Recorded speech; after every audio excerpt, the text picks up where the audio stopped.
এরপর আসে আমাদের লাইলি মজনু কাব্যের যে বৈশিষ্ট্য। লাইলি মজনু কাব্যের আমরা যে বৈশিষ্ট্য আলোচনা করতে গেলে যেটা দেখি যে কি এটা একটা যথার্থ ট্র্যাজেডি। আমরা ট্র্যাজেডি দুই ধরনের আছে, একটা হচ্ছে গ্রিক ট্র্যাজেডি, একটা হচ্ছে যে কি শেক্সপিয়ারীয় ট্র্যাজেডি। আমাদের আধুনিক বাংলা সাহিত্যের দুই ধরনের ট্র্যাজেডি আমরা দেখতে পাই, একটা গ্রিক ট্র্যাজেডি আর একটা হচ্ছে কি শেক্সপিয়ারীয় ট্র্যাজেডি। গ্রিক ট্র্যাজেডিতে কি সেখানে কোনো নিজের ভুল থাকে না, পুরোপুরি নিয়তির কারণে কারো জীবনে দুঃখ দুর্দশা নেমে আসে। যেমন আমরা সফোক্লিস দেখি, সফোক্লিসের নিজের ভুল ছিল না, ওকে, এই কারণে তার জীবনে তবুও তার জীবনে নিয়তি হিসেবে দুঃখ দুর্দশা নেমে আসে।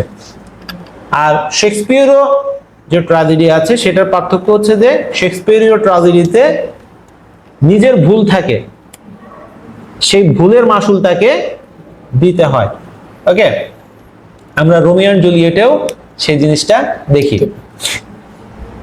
তো এখানে আমরা কি দেখি, যথার্থ ট্র্যাজেডি হিসেবে শেক্সপিয়ারীয় ট্র্যাজেডিটা দেখি। সেই শেক্সপিয়ারীয় ট্র্যাজেডিটা কি আমাদের কয়েস বা মজনুর অযোগ্যতা, নায়ক হিসেবে মজনু সম্পূর্ণ ব্যর্থ। সে কিছু হইলেই ল্যাংটা হয়ে বনে বাজারে ঘুরে বেড়াইছে, তার ভিতরে নায়কের চেয়ে কোনো কিছুই ছিল না। এদিক থেকে লাইলি অনেক বেশি এগিয়ে ছিল। লাইলি মজনুর জন্য কি বনে পর্যন্ত চলে গেছে, কিন্তু মজনুর কাছ থেকে তেমন কোনো কি ছিল না, স্ট্রং কোনো ফিডব্যাক তারা পায় নাই। এই কারণে তাদের দুইজনের জীবনে দুঃখ দুর্দশা নেমে এসেছে। ওকে, এই একটা দুর্বলতা। তাহলে আমরা যদিও শেক্সপিয়ার অনেক পরে লিখেছে তার কবিতা বা নাটকগুলো, কিন্তু এখানে আমরা শেক্সপিয়ারীয় ট্র্যাজেডিটা দেখতে পাই যে মজনুর বা কয়েসের কি যে নীরবতা, তার যে অলসতা বা তার কোনো কিছু যে প্রবল ভাবে পাওয়ার জন্য লড়াই করার মেন্টালিটি না থাকার কারণেই এই ট্র্যাজেডিটা হয়েছে।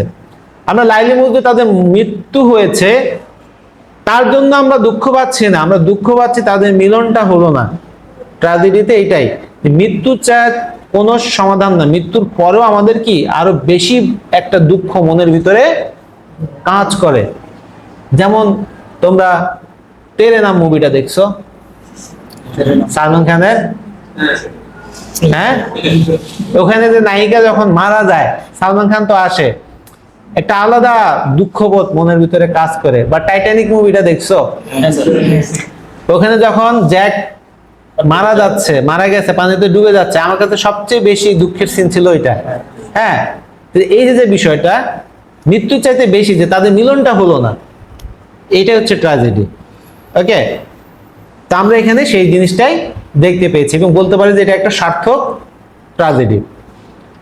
আশ্চর্যজনকভাবে আমরা প্রথমে আলোচনা করেছিলাম যে লাইলি মজনু কাব্য বা মধ্যযুগীয় যে মুসলিম কবিদের যে কবিতাগুলো, আফগান কাব্যগুলো, সেগুলোতে মানবিকতা মুখ্য ছিল। এখানে লাইলি মজনুতে আমরা সেই অলৌকিকতা মুক্ত একটা বিষয় দেখতে পাই।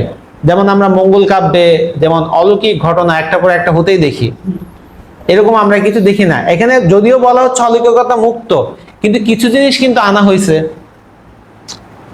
গায়ের চামড়া কেটে কি চিঠি লেখা যায়? পশু পাখিরে পাঠায় কি খবর নেওয়া যায়? তাই না?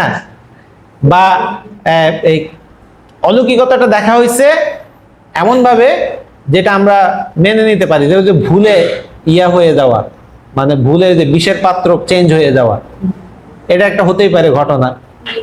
ওকে, বা মজনুকে মারতে গেছে যখন লাইলির ওই দ্বাররক্ষী তার হাত অবশ হয়ে যায়, এটা যে কোনো একটা কারণে হতেই পারে, কিন্তু এটা অলৌকিক ঘটনা আমরা বলতে পারবো না। এরকম ঘটনা অনেকেরই হতে পারে।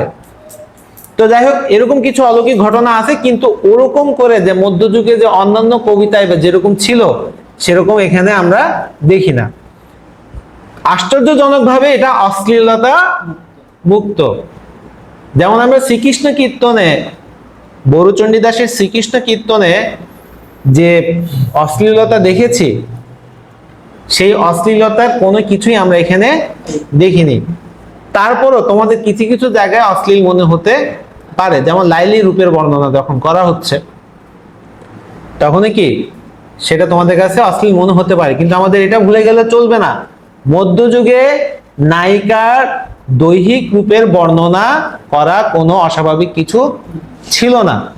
ওকে, এই গেলে একটা অশ্লীলতা মুক্ত ইয়া। তারপর থেকে যে মানবিক প্রণয় উপাখ্যান হিসেবে তো আমরা অবশ্যই এটাকে দেখতে পাই যে লাইলি মজনু অবশ্যই কি মানবিক কাহিনী।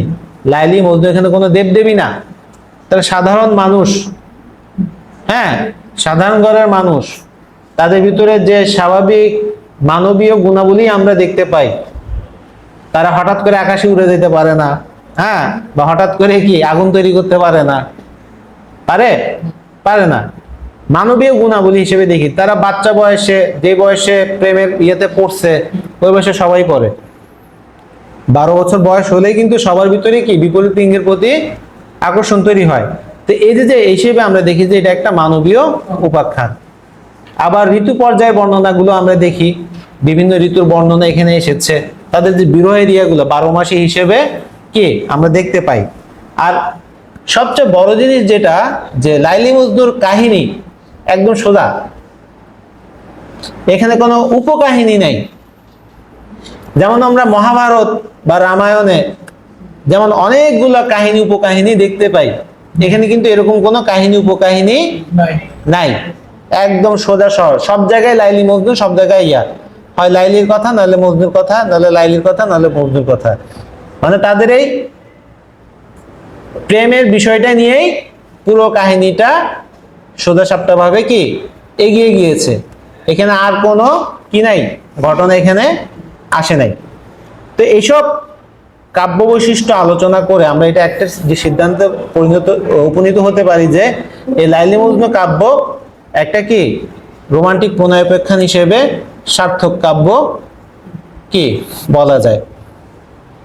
তো আজকে ক্লাস এতটুকুই। আমরা আগামী ক্লাসে আবার অন্য কোনো টপিক, ওই অন্য বিষয়গুলো নিয়ে আলোচনা করব।